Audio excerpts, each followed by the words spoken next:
Hey everyone, welcome to Spurby. Let's talk about Sara Arjun and Ranveer Singh's on-screen pairing. A 40-year-old man romancing a 20-year-old. And technically देखा जाए तो she was just a teenager जब इस film की shooting शुरू हुई थी. उसको कास्ट किया गया था इसमें.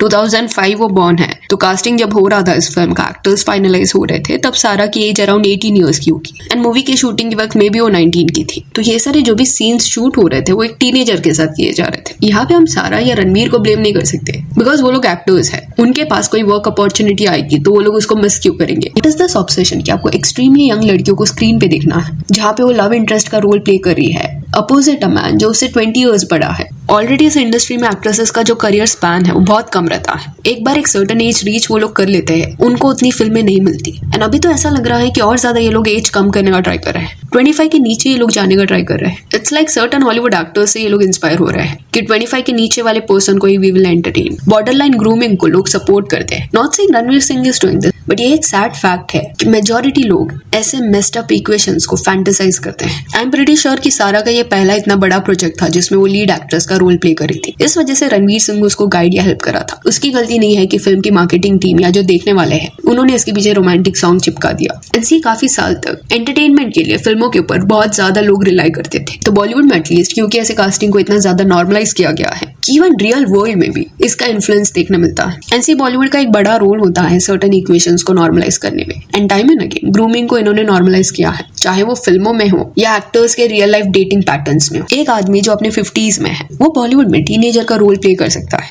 अगर बैलेंस रहता इन टर्म्स ऑफ कास्टिंग तो समझ भी आता, बट ऐसा कभी वाइस वर्सा देखने नहीं मिला है कि यंग लड़का एंड ओल्डर एक्टर्स को कास्ट किया जा रहा है. अभी सारा अर्जुन जो है उसके बारे में थोड़ा बात करें तो उसके जो डैड है उनका नाम राज अर्जुन है. कई फिल्में इन्होंने की है. उन्होंने 2017 में सीक्रेट सुपरस्टार ये फिल्म में जो फादर का रोल निभाया था, उस फिल्म के बाद कई लोग इनको रिकॉग्नाइज करने लगे. एंड एक इंटरव्यू में जब उनसे पूछा गया था उनके डॉटर के बारे में कि क्या वो उनके डॉटर को एक्टिंग टिप्स वगैरह देते हैं, तब इस पे राज अर्जुन का कहना था कि एक पॉइंट तक वो गाइड करते थे उनकी डॉटर को, बट इवेंचुअली जब उसने अलग अलग प्रोजेक्ट्स कर लिए थे उसके बाद उन्होंने सारा को बताना बंद कर दिया. बिकॉज ही वांटेड कि वो खुद का क्राफ्ट खुद के वे से दिखाए, खुद के वे से प्रेजेंट करे जैसे उसको समझता है. बट उसी इंटरव्यू में ही ऑल्सो सेड दिस कि एक्टिंग के मामले में दो वो उसको ज्यादा कुछ बताते नहीं होंगे, बट कैसे टाइप के प्रोजेक्ट्स को वो हाँ बोलेगी, कौन से स्क्रिप्ट को वो मना करेगी, ये सारा डिसीजन उसके लिए वही लेंगे. एंड आने वाले काफी वक्त तक वही ये डिसाइड करेंगे कि कौन सी फिल्म वो करेगी एंड कौन सी नहीं. तो इट सीम्स एज इफ कि धुरंधर फिल्म की जब कास्टिंग हो रही थी एंड ये स्क्रिप्ट के बारे में राज अर्जुन को समझा होगा, तब उन्होंने ये डिसीजन लिया होगा दैट उनकी डॉटर ये फिल्म करेगी. एंड ये जो भी रोमांटिक एंगल है रणवीर एंड सारा का, वो फिल्म तक ही रहता तो शायद डिस्कशन इतना नहीं होता. पर हुआ क्या कि जैसे ही ग्लिम्सेस बाहर आए इस फिल्म के, उसके बाद सर्टेन मेस्ड अप चीजें हुई. कुछ मीडिया पेजेस और you can say PR pages ने रणवीर एंड सारा के ऐसे क्लिप्स को उठाया एंड बैकग्राउंड में रोमांटिक सॉन्ग को प्ले करना शुरू कर दिया. टाइटल वो लिख रहे थे कि न्यू बॉलीवुड कपल. तो फिल्मी दुनिया से हटकर रियल लाइफ में भी इनके बॉन्ड को शिप किया जा रहा था, which was not at all needed. Plus जब भी एज गैप के अराउंड डिस्कशन होने लगा तब इट फेल्ट एज इफ कि PR टीम्स एक्टिवेट हो गई है. रीजन बीइंग सर्टेन ऐसे पेजेस थे जो रील बना रहे थे इस चीज को जस्टिफाई करने के लिए. ये बोला गया कि ये तो हमेशा से होता आया है, सलमान का दिशा के साथ पेयरिंग या सलमान का रश्मिका के साथ फिल्म करना, SRK romancing Anushka Deepika and Katrina. And ये सारी एक्ट्रेसेस SRK से बहुत साल छोटी है. तो जब वो लोग ये सब कर रहे थे तब तो किसने नहीं बोला. तो इस पॉइंट पे रणवीर सिंह को क्यों हिट दिया जा रहा है. तो ये जो भी PR पेजेस है या जो कास्टिंग टीम है, they need to realize this कि जस्ट बिकॉज ये होता आ रहा है एंड प्रीवियस जनरेशन ने कभी सवाल नहीं पूछा, दैट डजंट मीन कि अभी की भी जनरेशन साइलेंटली ये सब देखेगी एंड कुछ नहीं बोलेगी. एंड सलमान रश्मिका के केस में जब कास्टिंग बाहर आया था तब उस पॉइंट पे भी उनको कॉल आउट किया गया था. It is just a fact कि फिल्म इंडस्ट्री जो है वो कहीं ना कहीं टीनेजर्स यंग गर्ल्स को स्क्रीन पर सेंशुअलाइज करती है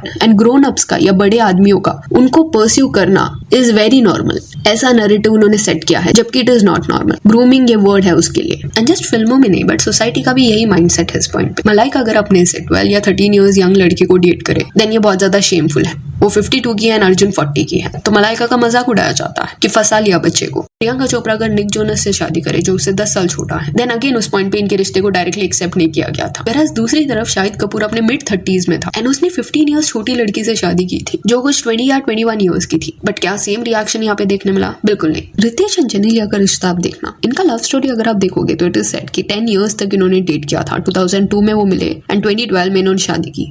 एंड इनका लव स्टोरी और इसलिए होता है बिकॉज 9 years का इन दोनों के बीच में एज गैप है। एंड रितेश ने जेनिलिया को तब परस्यू किया था जब वो जस्ट एक टीनेजर थी, 15 years की वो थी, यानी कि स्कूल में वो रहेगी। एंड रितेश जो था वो एक अडल्ट था, 24-25 years का था। यही अगर उल्टा होता तो आई एम प्रीटी श्योर इस चीज को कॉल आउट किया जाता, मॉक किया जाता, बट क्योंकि एक्ट्रेस छोटी थी, एक्टर बड़ा था, इस वजह से इस रिश्ते को ग्लैमराइज किया गया। कई साल पहले जब ये रूमर बाहर आया था कि रेखा जो है वो अक्षय कुमार को डेट कर रही है, तब मोस्टली इंडस्ट्री के लोग ये रिश्ते से डिस्गस्टेड थे, उनको ये डिस्गस्टिंग लगा था। कैसे एक एक्ट्रेस ऐसा कर सकती है, क्या एग्जाम्पल वो अपने फैंस के लिए सेट करी है, उसको तो आइडियल वुमेन रहना चाहिए, she shouldn't be doing all this. But क्या सेम सवाल जब रोल रिवर्स होते हैं तब पूछा जाता है? बिल्कुल भी नहीं। अक्षय कुमार जब अपने से छोटी एक्ट्रेस के साथ इन्वॉल्व हुए थे, प्रियंका चोपड़ा के साथ, तब ये डिस्कस देखने नहीं मिला था। किसने भी एक्सपेक्टेशन नहीं रखा अक्षय से कि क्या एग्जाम्पल तुम सेट कर रहे हो, ना ही SRK से ये पूछा। 10 साल का एज गैप बिल्कुल नॉर्मल नहीं है, बट 20 साल का एज गैप रणवीर एंड सारा के बीच में is completely normal and they look so cute together. तो ये जो डिफरेंट स्टैंडर्ड्स देखने मिलते हैं, दैट इज द प्रॉब्लम। पर अगर ऑडियंस ये चीज को कॉल आउट नहीं करती तो पॉसिबिलिटी था कि इसको मार्केटिंग स्ट्रेटेजी यूज किया जाता कि अरे सारा एंड रणवीर के बॉन्ड को हाइप करो इंटरनेट पे,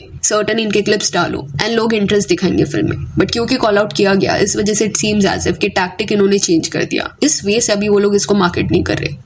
and it is very great कि आज की ऑडियंस डिमांड करी है दैट प्लीज कास्टिंग प्रॉपर्ली करो, we won't relate to such nonsense. जहाँ पे सलमान खान है रोमांसिंग रश्मिका, हमें उनका केमिस्ट्री नहीं दिखेगा स्क्रीन पे एंड समझेगा भी नहीं ये रिश्ता। तो क्योंकि ये जनरेशन वोकल है, वो कॉल आउट करती है लोगों को, अजीब चीजों के बारे में बात करती है, टॉक्सिसिटी से वो इम्प्रेस नहीं होती। इस वजह से कुछ प्रीवियस जनरेशन के लोग उन्हें मॉक करते हैं बाय सेइंग थिंग्स लाइक कि ओ दे आर टू सेंसिटिव। अभी सारा जो है वो चाइल्ड एक्ट्रेस है, उसके प्रोजेक्ट्स का लिस्ट अगर आप देखोगे तो बहुत लंबा है। जब वो 6 साल की थी तब से उसने काम करना शुरू किया है, साउथ इंडस्ट्री में भी उसने काम किया है, देन बॉलीवुड में सर्टेन प्रोजेक्ट्स किए एंड वो एक अच्छी एक्ट्रेस भी है। एंड सारा से एक्सपेक्टेशन आप नहीं रख सकते कि उसने हाँ क्यों बोला ऐसे फिल्म के लिए, वो क्यों मना करेगी, उसको लॉन्च किया जा रहा है, it is a big thing for her. कुछ लोग इस पॉइंट पे बोलेंगे कि अरे it is just a film, क्यों इतना ओवर रिएक्ट सब लोग कर रहे हैं। सी आई ऑलवेज एक्नॉलेज दिस कि फिल्में जो होती है वो एक डिफरेंट दुनिया है, क्रिएटिविटी वहां पे होती है, राइटर्स अपनी इमेजिनेशन के अकॉर्डिंग कैरेक्टर्स लिखता है and that is okay. Audience पे वो बर्डन है कि अगर वो कोई फिल्म देखते हैं एंटरटेनमेंट के लिए तो वो उससे इन्फ्लुएंस ना हो।